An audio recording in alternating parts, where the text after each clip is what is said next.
আসসালামু আলাইকুম বন্ধুরা, সবাই কেমন আছো তোমরা? আমি আজকে একটি সুন্দর রেসিপি দেখাবো। সেটা হচ্ছে লাউ বিচি দিয়ে ভর্তা। সাথে একটি মাছ দেওয়া যায়, এক পিস মাছ দেওয়া যায়। প্রথমে আমি লাউ বিচি, রসুন, পেঁয়াজ, তারপরে কাঁচামরিচ, ধনেপাতা সব নিয়ে নিয়েছি।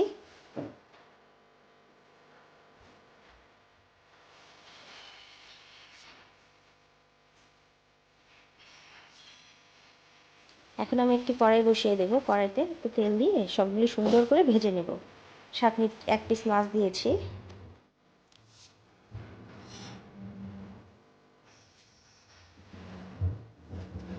ব্রাউন কালার করে আমি ভেজে নেব। সুন্দর করে আমি ভেজে নেব। হ্যাঁ, ভেজে নেওয়া হয়ে গেছে আমার। আমি এখন এটা উঠিয়ে নিয়েছি।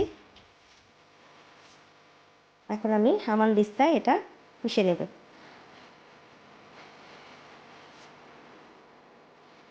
এটা শিলপাটা তো বেটে নেওয়া যায়, আমি এটা হামানদিস্তায় দিয়ে দিচ্ছি। স্বাদ মতো লবণ দিয়ে দিব।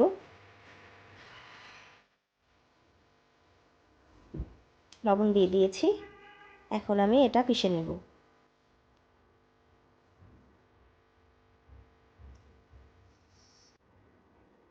হয়ে গেছে আমাদের ভর্তা বানানো। এখানে শুকনো মরিচও দেওয়া যায়, আমি কাঁচা মরিচ দিয়ে করেছি। তো আমার ভিডিওটা কেমন লাগলো? যদি ভালো লেগে থাকে অবশ্যই সাবস্ক্রাইব করবেন, আমার পাশে থাকবেন। আল্লাহ হাফেজ। আর রেসিপিটা কেমন লাগলো কমেন্টস করে জানাবেন।